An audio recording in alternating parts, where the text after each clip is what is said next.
Meus prezados irmãos e amigos, boa tarde a todos. Que a paz do Cristo seja conosco nessa tarde, nos nossos estudos e no nosso aprendizado do Evangelho.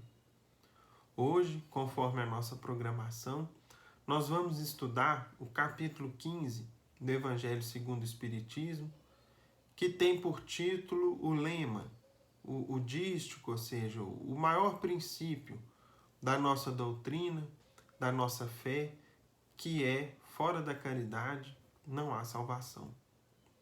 Não é à toa que Kardec elegeu essa frase, esse princípio, como o princípio maior da nossa conduta, da nossa doutrina.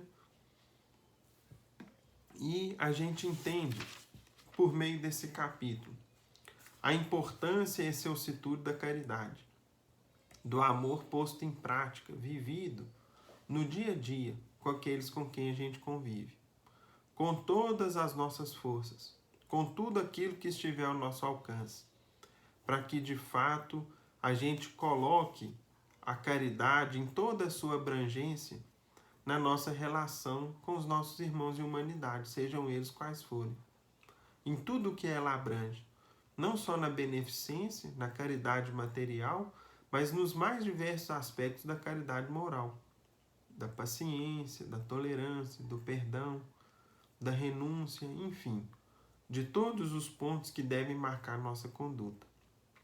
Bom, meus irmãos, dentro do nosso estudo dessa tarde, nós temos a citação de uma das cartas de Paulo. Uma das cartas que Paulo escreveu e que tem destaque no conjunto de sua obra, é a primeira carta que ele escreveu aos Coríntios, ou seja, aos habitantes, aos cristãos da cidade de Corinto, quando ele se encontrava em Éfeso e recebia notícias inquietantes que vinham daquela cidade, da comunidade de cristãos que lá já existia, na qual ele havia fundado, a primeira igreja, o primeiro núcleo cristão. Pois bem, para que a gente entenda a forma com que Paulo se dirige a eles, o tema que predomina na carta e também a beleza com a qual ele se refere ao amor, à caridade, a conduta que nós temos que ter uns perante os outros na qualidade de cristãos, nos é importante entendermos o contexto, ou seja, o que era Corinto ao tempo de Paulo, no primeiro século do cristianismo no mundo. Como aquela cidade era marcada, o que ali se observava, o que ali se predominava da conduta, do comportamento das pessoas e o que a cidade em si representava para o próprio Paulo. Não só pelo núcleo cristão já ali existente, como também pelo fato de ser ali a origem de duas criaturas muito amadas do seu coração, que eram Gesiel, mais tarde Estevão, que foi aquele que levou Paulo às primeiras reflexões em torno do cristianismo e com o qual ele muito aprendeu, seja por meio dos sofrimentos que ele infligiu a Estevão e que mais tarde lhe seria um elemento de profunda reflexão, arrependimento, aprendizagem, seja também na figura de Abigail, que era a companheira eleita do seu coração, com a qual ele se afinizava, com a qual ele se sentia em paz, se sentia feliz, e que mais tarde adoece, afasta-se de sua companhia, não por ela, mas por ele, conforme a gente já observou no romance,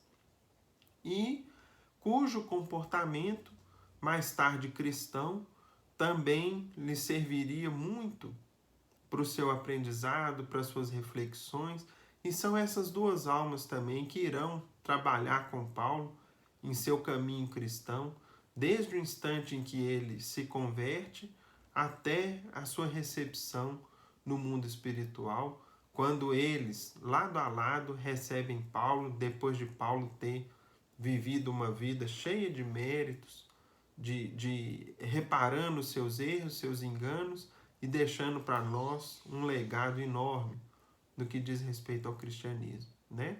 Paulo levou aquela semente divina plantada por Jesus em Jerusalém, na Galileia, e fez como o semeador da parábola.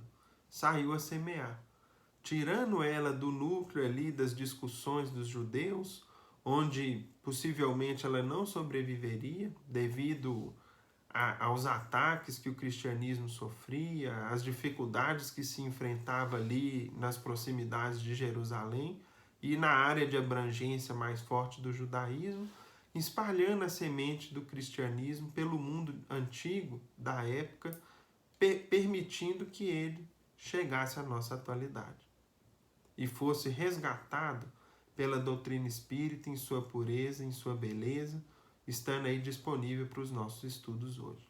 Pois bem, meus amigos,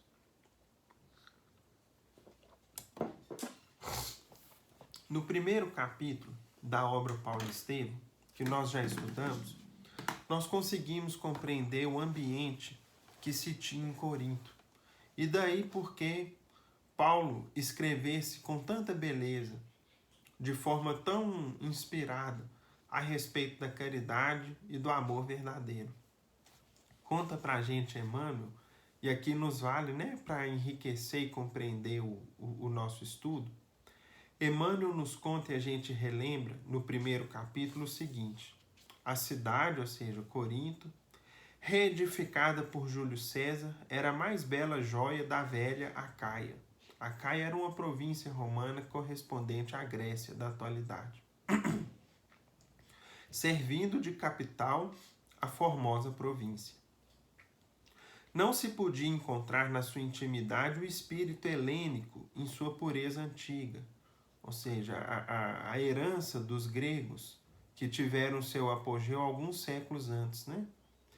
Mesmo porque, depois de um século de lamentável abandono, após a destruição operada por Múmio, restaurando-a, o grande imperador transformara Corinto em colônia importante de romanos, para onde acorrera grande número de libertos ansiosos de trabalho remunerador ou proprietários de promissoras fortunas. A estes associara-se vasta corrente de israelitas e considerável percentagem de filhos de outras raças, que ali se aglomeravam, transformando a cidade em núcleo de convergência de todos os aventureiros do Oriente e do Ocidente. Sua cultura estava muito distante das realizações intelectuais do gosto grego, ou seja, era uma cidade muito cosmopolita, onde você tinha uma presença muito grande de imigrantes, de pessoas vindas das mais diversas culturas e tradições religiosas, misturando-se em suas praças os templos mais diversos. Obedecendo talvez a essa heterogeneidade de sentimentos, Corinto tornara-se famosa por suas tradições de libertinagem, da grande maioria de seus habitantes. Os romanos lá encontravam campo largo para suas paixões, entregando-se desvairadamente ao venenoso perfume desse jardim de flores exóticas. Ao lado dos aspectos soberbos e das pedrarias rutilantes, o pântano das misérias morais exalava nauseante bafio. Então, a imoralidade, as tragédias morais, as obscenidades que ocorriam ali marcavam grande parte das pessoas e também do clima espiritual daquela cidade.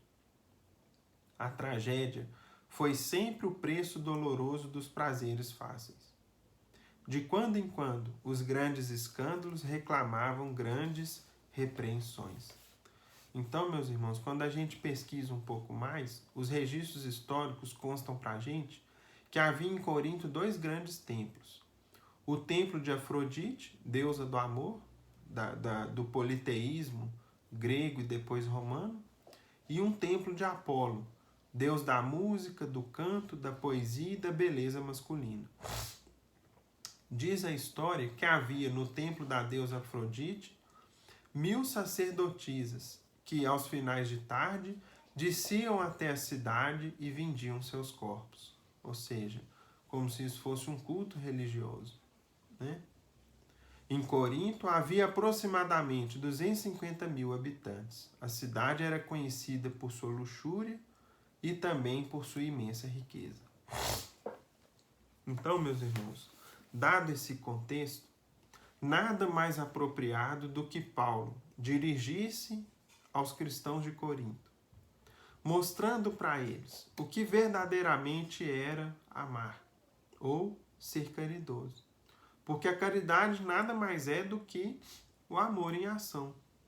O amor que desce do coração e vai para as mãos, vai para os pés, e que se movimenta em benefício da paz, da alegria do próximo.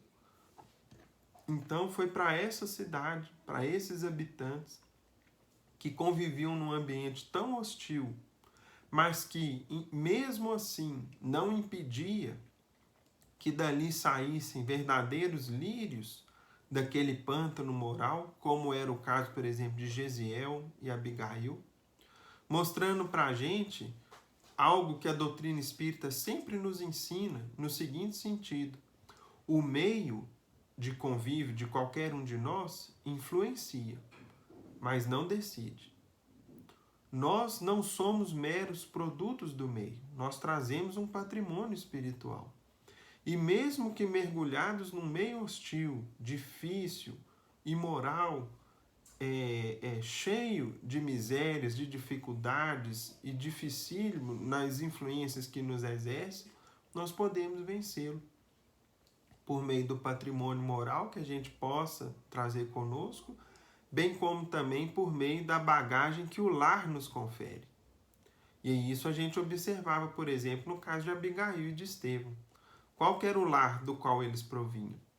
Ao longo dos primeiros capítulos da obra Paulo Estevão, nós observamos diversas referências, por exemplo, aos pais de Abigail e de Estevão, que mostravam para nós que a mãe era muito fervorosa, o pai da mesma forma.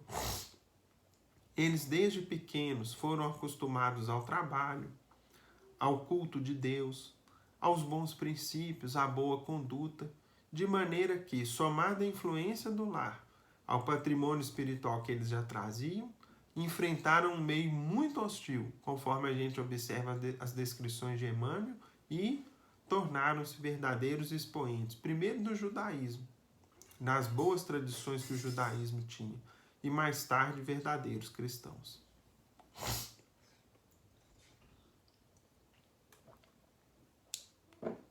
Meus irmãos, nessa carta de Paulo, ele nos fala assim: ainda quando eu falasse todas as línguas dos homens e a língua dos próprios anjos, se eu não tiver caridade, serei como o bronze que soa e um símbolo que retine. Ainda quando tivesse o dom da profecia, que penetrasse todos os mistérios e tivesse perfeita ciência de todas as coisas, ainda quando tivesse toda a fé possível, até o ponto de transportar montanhas, se não tiver caridade, nada sou. E quando houvesse distribuído os meus bens para alimentar os pobres, e houvesse entregado o meu corpo para ser queimado, se não tivesse caridade, tudo isso de nada me serviria. Então, Paulo começa dizendo para nós o seguinte: o tempero, a vida que dá expressão, que faz sentido, todo o conhecimento, todas as atividades da vida humana é o amor, é a caridade. Ou seja, não nos adianta conhecermos, falar todas as línguas, porque se eu não tiver caridade, se eu não tiver amor na forma com que eu me expresso com as pessoas, eu vou ser nada mais do que um instrumento musical, do que um símbolo, ou seja, do que um prato que faz barulho, do que um bronze que soa, né? Do que um sino que faz barulho. É a caridade que tempera as minhas palavras. Em seguida ele fala, ainda que eu tivesse o dom da profecia, que tivesse ciência de tudo, ou seja, que eu tivesse um grande conhecimento, fosse um grande intelecto, uma inteligência brilhante, se eu não tiver caridade, também não adianta. Por quê? porque eu não vou me utilizar desse conhecimento para o bem, para o auxílio ao próximo. Pelo contrário, eu estou fadado, eu estou sujeito, correndo um sério risco de ser um instrumento das trevas na vida das pessoas. Como? Eu vou usar minha inteligência para poder levar descrédito para as pessoas, para espalhar o pessimismo, para incitar a revolta popular. Eu vou usar minha inteligência aí para o desenvolvimento de um novo entorpecente. Eu vou usar minha inteligência para o desenvolvimento de um novo armamento, de uma nova forma de os homens se agredirem mutuamente. Eu vou usar minha inteligência para poder lançar umas pessoas contra as outras, por meio daquilo que eu vou escrever, por meio daquilo que eu vou falar. Então, se eu não tiver caridade, não adianta eu conhecer tudo, porque do contrário eu não vou cumprir o papel de um homem inteligente na Terra.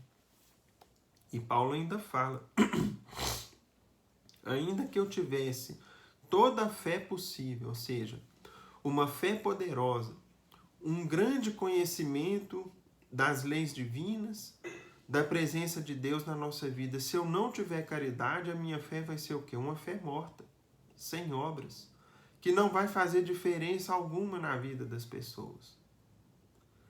E mais adiante, Paulo começa então a nos descrever o que é viver a caridade, o que é viver e sentir o amor cristão.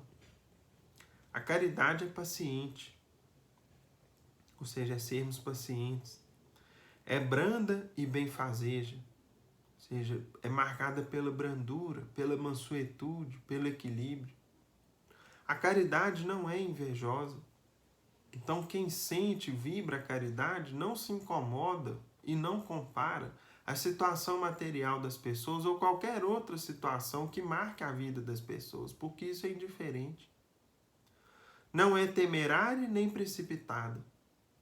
Não se enche de orgulho, ou seja, quem vive, quem sente a verdadeira caridade é humilde. Não é desdenhosa. Não cuida de seus interesses. Então, meus irmãos, esse ponto aqui é importantíssimo.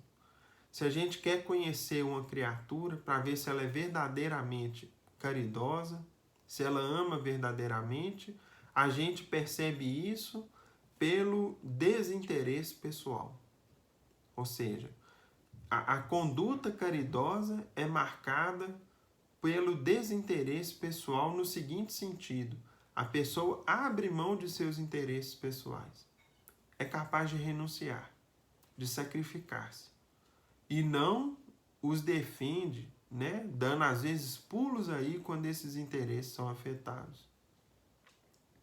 Não se agasta, não se azeda com coisa alguma. Não suspeita mal. Ou seja, ofensas não afetam quem vive no clima da caridade verdadeira. Não se rejubila com a injustiça, mas se rejubila com a verdade. Se alegra com o que é verdadeiro, com o que é correto. Tudo suporta, tudo crê, tudo espera, tudo sofre. E, finalmente, na citação feita por Kardec nessa parte do Evangelho, ele nos traz, agora, essas três virtudes, a fé, a esperança e a caridade permanecem. Mas, dentre elas, a mais excelente é a caridade. Ou seja, é a virtude maior. É o alvo maior da nossa conduta cristã. Aquilo que nós mais devemos almejar, construir e nutrir no nosso coração. É o que de fato faz a diferença. É aquilo que de fato há de nos salvar. Salvar no sentido de nos prevenir de muitos males, de nos prevenir de muitos desgostos, de nos dar a verdadeira paz, a verdadeira alegria, na verdadeira pátria, que é o mundo espiritual. A respeito desse tema, meus amigos, nós sempre nos lembramos de uma página de Irmão X, que é conhecida de muitos, mas pode não ser conhecida de todos, ou que mesmo aqueles que a conhecem, sempre nos vale a pena relembrá-la, reestudá-la, revisitá-la. Essa página está no livro Contos e Apólogos de Irmão X e tem por título A Escolha do Senhor. Conta-se que alguns apóstolos do bem tanto se ergueram na virtude, ou seja, tanto se destacavam em suas qualidades pessoais, em seus méritos pessoais que construíram ao longo de uma vida ou de vidas sucessivas, que, pela extrema sublimação de suas almas, conseguiram atingir o limiar do santuário resplandecente do Cristo. Então, nós sabemos o seguinte: o mundo espiritual que circunda a Terra é formado por várias esferas que vão se sucedendo e cuja elevação corresponde também à sublimidade das almas que o habitam. Ou seja, à medida que a gente se desmaterializa, à medida que a gente nutre, desenvolve e adquire as virtudes cristãs, as virtudes que nos marcam, como a humildade, a abnegação, a capacidade de perdoar, de renunciar, de sacrificar-se, e todas essas belas virtudes que enfeitam as boas almas, as almas belas, as moradas são superiores. E conta que é a história que um grupo de pessoas estava no limiar da morada do próprio Mestre, da qual ele comanda, acompanha, zela por todos nós no processo evolutivo em que a humanidade terrestre se encontra. Voltariam ao mundo, no prosseguimento da obra de amor em que se entrosavam. Ou seja, todos eles estavam ali em preparação para reencarnar. No entanto, convocados pelos poderes angélicos, poderiam excursionar felizes pelas vizinhanças do lar divino. Eles tinham o direito de estar ali nas proximidades da morada de Jesus. Felizes pela glória e pela bondade, constituíam provisoriamente no céu uma assembleia de beleza e sabedoria. Missionários ocidentais ostentavam túnicas imponentes, lembrando as instituições religiosas a que haviam pertencido, enquanto que os santos do Oriente exibiam túnicas liriais. Veneráveis sacerdotes das igrejas católicas e protestantes confundiam-se com patriarcas judeus e budistas. Admiráveis seguidores de Confúcio e insignes devotos de Maomé entendiam-se uns com os outros. Interessante, né, meus irmãos? A gente vê aqui que a escola religiosa a que pertenciam, nesse ponto, eram indiferentes. Só lhes marcavam onde haviam vivido, onde haviam evoluído, a região ou as pessoas junto às quais haviam servido. Mas, muito acima das interpretações humanas tendentes à discórdia, alcançavam, enfim, a suprema união na esfera dos princípios. Ou seja, todas as religiões têm princípios em comum. E esses princípios, se vividos, se entendidos, nos levam à concórdia. Por exemplo, amai-vos uns aos outros como eu vos amei. É o tema, são as palavras de Jesus contidas lá no Evangelho de João, no capítulo 13, se eu não me engano, que a gente estudou na terça-feira passada. Esse princípio é comum aos espíritas, aos católicos, aos protestantes. Por que não compreendermos e vivermos essa frase do Cristo em toda a abrangência que ela significa? Isso é que há de nos unir e de fazer com que a gente caminhe para uma única religião, para um único credo, que vai ser a nossa ligação na Terra com Deus. E era o que essas almas aqui da história já haviam compreendido. Eles se uniam nos princípios que as religiões trazem, que são nobres em sua essência. Cada um se apresentava com a mensagem simbólica dos templos que haviam representado. Anéis, cruzes, auréolas, colares, medalhas e outras insígnias preciosas destacavam-se do linho e da púrpura, da seda e do ouro, faiscando ao sol em que se banhavam. Entretanto, um deles destoava do brilhante conjunto. Havia um ali presente que se destoava de todos os demais.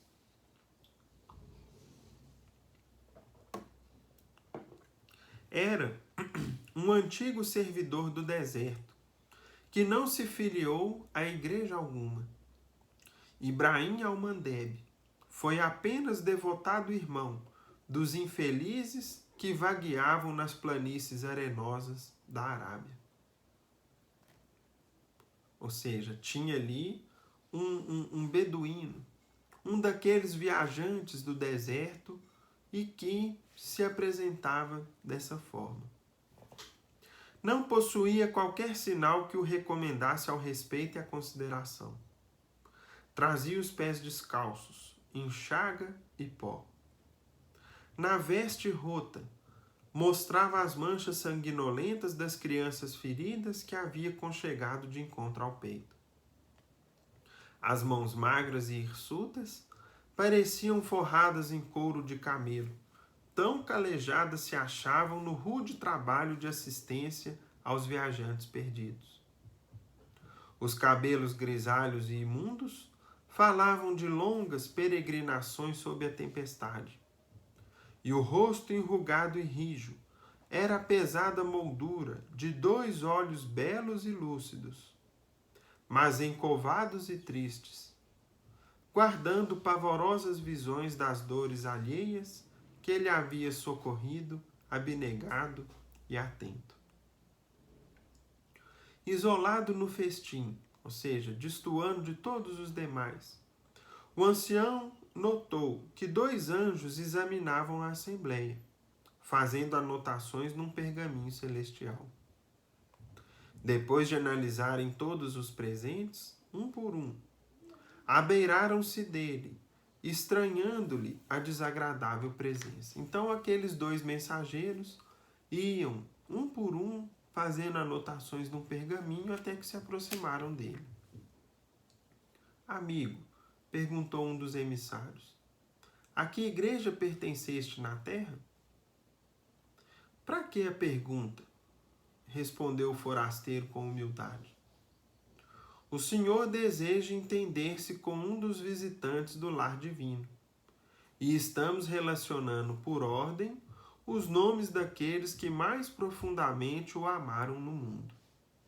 Então, um daqueles ali teria a aventura, a alegria inexprimível de estar pessoalmente com Jesus. E para isso os emissários colhiam informações. Foi então que ele respondeu: não se preocupem então comigo, clamou o anônimo beduíno. Nunca pude consagrar-me ao culto do Senhor, e sinceramente ignoro por que razão fui trazido até aqui, quando não posso ter lugar entre os eleitos da fé. Que fizeste entre os homens? Olha, que o Senhor me perdoe a ingratidão e a dureza, respondeu o velhinho. Mas o sofrimento de meus irmãos não me deu oportunidade de pensar nele. Nunca pude refletir na sublimidade do paraíso, porque o deserto estava cheio de aflição e lágrimas. Vendo que o estranho peregrino prorrompeu em pranto, o anjo que se mantinha silencioso opinou compreensivo. Em verdade, não podemos situar-te na relação dos que amaram o benfeitor eterno, mas colocaremos teu nome no pergaminho, como alguém que amou imensamente os semelhantes. O ancião, mergulhando a cabeça nas mãos ossudas, soluçou reconhecido, enquanto os companheiros presentes comentavam o estranho procedimento daquele que fizera bem sem se lembrar sequer da existência de Deus. Contudo, passados longos minutos de expectativa, vasto grupo de mensageiros divinos penetrou o átrio engalanado de flores, em cânticos de júbilo, trazendo larga faixa, com o nome grafado em letras de luz. Era o nome do velho Ibrahim al-Mandeb. Pretendia Jesus conversar com ele. Então, meus irmãos, é nesse ponto que a gente observa o que Paulo nos diz ao final dessa epístola aos Coríntios. No seguinte sentido: entre as 3 virtudes, a fé, a esperança e a caridade permanecem, mas dentre elas, a mais excelente é a caridade. A caridade, conforme Emmanuel nos fala, é a nossa ponte de ligação com Deus. O auxílio ao próximo, servirmos aqueles que estão à nossa volta, com todas as nossas forças, com todas as nossas possibilidades, é que hão de nos trazer paz e alegria verdadeiras. Que Jesus nos ampare e nos abençoe a todos. Meus irmãos, passemos agora a nossa prece de encerramento dos nossos singelos estudos dessa tarde. Querido Mestre Jesus, agradecemos ao Senhor o amparo, a proteção recebidos nessa tarde de sábado, rogando ao Senhor que ilumine, ampare e abençoe a todos aqueles que nos escutam, a todos aqueles, Mestre, que nos convidam para dentro de seus lares, na qualidade de imperfeitos portadores das luzes do Evangelho, mas cheios da intenção sincera e nobre de que o Evangelho seja compreendido e sentido por todos nós. Que o Senhor possa, querido amigo, levar o amparo, a proteção, a assistência a todos, ao nosso querido solar e à humanidade como um todo. Pai nosso que estás nos céus, santificado seja o vosso nome. Venha a nós o vosso reino. Seja feita a vossa vontade, assim na terra como nos céus. O pão nosso de cada dia dá-nos hoje, Senhor. Perdoa as nossas dívidas, assim como perdoamos aos nossos devedores. E não nos deixeis cair em tentação, livrando-nos do mal, porque vossos são o reino e o poder, a majestade e a glória, hoje e sempre, que assim seja. E com a nossa prece, em nome de Deus, nosso Pai, de Jesus, nosso Mestre amado, e de Paulo de Tarso, patrono de nossa casa, agradecemos ao alto e damos por encerrados os nossos estudos da tarde na santa paz. Que assim seja. Fiquem com Deus, meus amigos. Até logo.